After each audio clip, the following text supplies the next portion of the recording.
Yo la team, j'espère que vous allez bien, que vous avez passé un très bon début de journée. On se retrouve comme promis pour une nouvelle montante. On s'était arrêté lors des deux dernières montantes au palier 4. Je vous le dis, l'objectif c'est vraiment d'aller chercher le cinquième palier pour transformer une unité en 5 unités.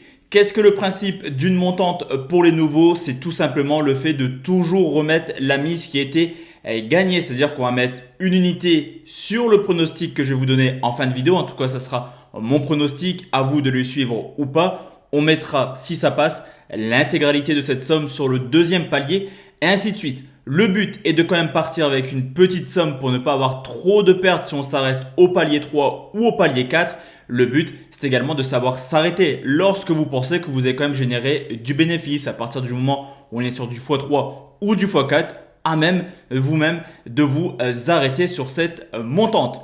Pour ceux et celles qui veulent le deuxième palier de la montante ou une nouvelle montante en cas d'échec, minimum 400 pouces bleus sur cette vidéo pour avoir le deuxième palier. On va commencer tout de suite à parler justement du pronostic. Il y a forcément un seul match, c'est un pronostic simple et c'est direction l'Italie où la Sampdoria de Gênes reçoit l'Inter de Milan, 16e journée de Serie A. Le 11e reçoit le deuxième, une équipe de la Samp qui, à l'instar de sa saison, fait un début de saison à domicile assez moyen, 2 victoires, 1 nul pour déjà 4 défaites. Cependant, offensivement, c'est une équipe extrêmement plaisante. 7e meilleure attaque tout de même avec 13 buts marqués. Vous l'aurez compris, en moyenne, la Samp marque au moins 2 buts par match à domicile.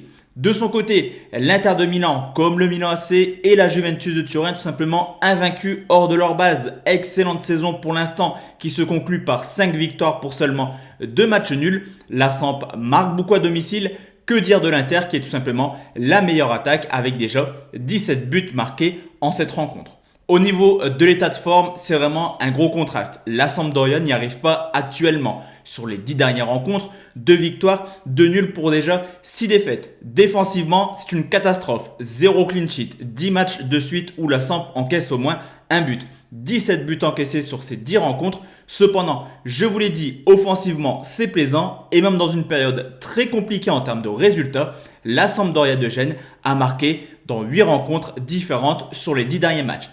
Du côté de l'Inter de Milan, là par contre, c'est vraiment tout vert. Ils sont sur une excellente série de 11 matchs sans défaite en série. On peut également constater 8 victoires de suite. Et sur ces 8 victoires, il y a quand même 24 buts marqués. Cependant, ça marque, mais ça encaisse également du but. Sur les 11 dernières rencontres justement, sans défaite, il y a seulement 3 clean sheets. Et on l'a vu ce week-end, l'Inter a encaissé 2 buts contre Crotone. Au niveau des statistiques, on peut tout simplement remarquer que la Serie A n'est plus un championnat où on voit des 0-0 ou des 1-0. Généralement, il y a du but cette année et pas que. D'ailleurs, l'Inter de Milan est tout simplement l'équipe la plus prolifique de Serie A avec en moyenne 3,9 buts. La Samp n'est pas en reste, 3,2 buts marqués ou encaissés dans ces rencontres. Et on peut également constater une stat assez intéressante, c'est que 80% des matchs de la Samp ont vu au moins 3 buts, 73% des matchs de l'Inter ont vu au moins 3 buts. Historiquement, certes, l'Inter reste sur 6 victoires de suite, que ce soit à domicile ou à l'extérieur contre Gênes. Cependant, avec les rencontres de ce week-end, plus l'enchaînement des matchs pour rattraper un petit peu le début de saison, force est de constater qu'on a généralement pas mal de surprises. On l'a vu en Angleterre lors du Boxing Day, donc on va plutôt partir sur un pronostic annexe. Et sur les 6 dernières victoires de l'Inter, 5 fois, il y a eu au moins 3 buts. D'ailleurs, l'Inter peut compter sur Lukaku, encore une fois buteur ce week-end, auteur de 12 buts cette année et deuxième meilleur buteur de Serie A, mais également sur Lautaro Martinez. Après un très mauvais début de saison, il vient de claquer un triplé contre Crotone. C'est d'ailleurs son 4e but sur les 2 dernières rencontres.